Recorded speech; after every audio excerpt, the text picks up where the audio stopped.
ایک بادشاہ نے رات کو عجیب خواب دیکھا کہ ایک عورت بادشاہ سے کہہ رہی ہے کہ آج آؤں یا کل۔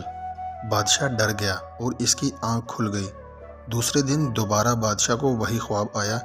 جب مسلسل 3 راتوں کو بادشاہ کو ایک ہی خواب آیا تو بادشاہ نے اپنی بیٹی مہر النساء سے خواب کی تعبیر پوچھی۔ شہزادی مہر النساء خواب کی تعبیر کا علم رکھتی تھی۔ شہزادی نے بادشاہ سے کہا کہ اس بار اگر آپ کو خواب میں وہی عورت آ کر پوچھے کہ آج آؤں یا کل تو آپ کہہ دیجیے گا کہ نہ آج آؤ نہ کل بلکہ ابھی کے ابھی آ جاؤ۔ بادشاہ نے اپنی بیٹی کی بات پر عمل کیا اور سو گیا۔ رات کو وہی عورت خواب میں آئی اور وہی پہلے والا سوال کیا۔ بادشاہ نے عورت سے کہا کہ تم ابھی کے ابھی آ جاؤ۔ عورت مسکرائی اور غائب ہو گئی۔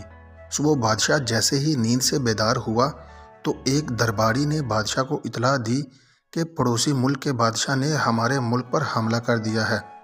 بادشاہ نے اپنی افواج کو حکم دیا کہ جنگ کے لیے تیاری کی جائے، مگر دشمن فوج نے اچانک حملہ کیا تھا، اس لیے ان کے حملے کا جواب دینا اتنا آسان نہیں تھا اور بادشاہ کی فوج کو پسپائی اختیار کرنا پڑی۔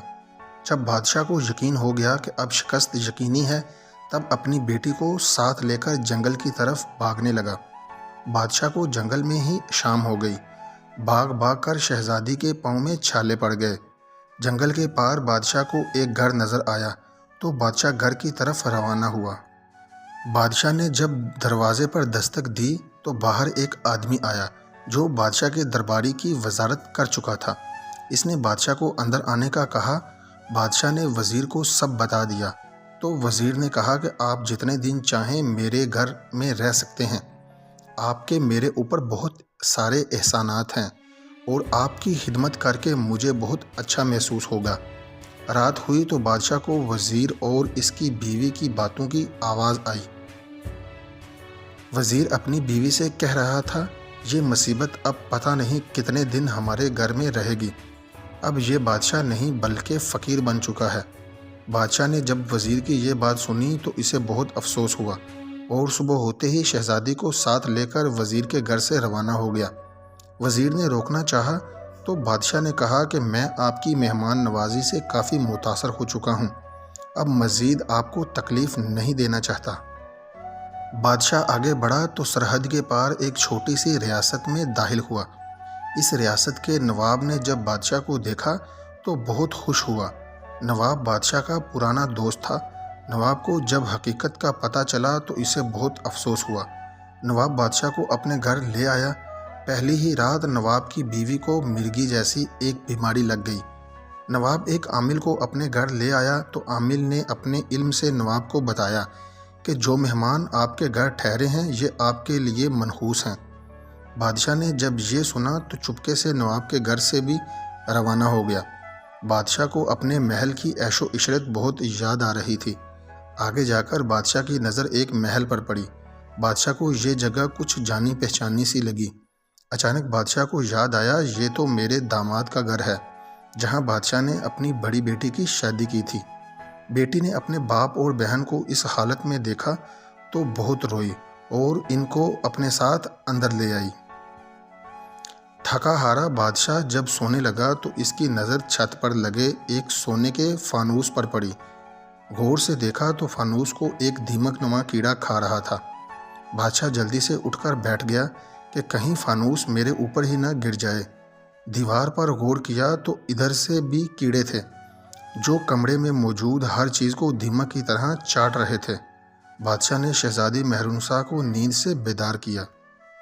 بادشاہ نے شہزادی سے کہا کہ میں اپنی نحوست اپنی بیٹی کے گھر نہیں پھیلا سکتا، تم ادھر ٹھہر جاؤ، میں کہیں اور چلا جاتا ہوں۔ مگر شہزادی نے کہا کہ میں آپ کو اکیلا نہیں چھوڑ سکتی۔ دونوں آدھی رات کو ہی وہاں سے روانہ ہو گئے۔ صبح کی اذان کے وقت دونوں باپ بیٹی کو ایک جھونپڑی نظر آئی جس کے اندر اسے دھواں نکل رہا تھا۔ بادشاہ جھونپڑی کے اندر داخل ہوا تو ایک درویش بیٹھا تھا۔ بادشاہ نے درویش کو سلام کیا تو درویش نے کہا، تم نے خواب میں عورت کو آج ہی بلا کر اچھا کیا، اگر کر بلاتے تو مشکل میں پھنس جاتے۔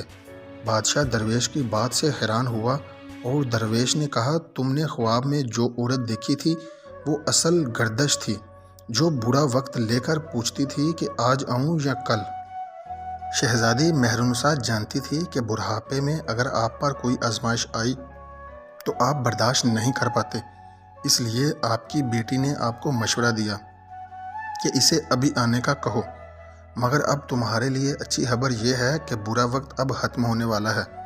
آپ کے وزیر نے فوج کو دوبارہ متحد کیا اور دشمن فوج پر حملہ کیا، جس کی وجہ سے دشمن فوج پیچھے ہٹنے پر مجبور ہو گئی۔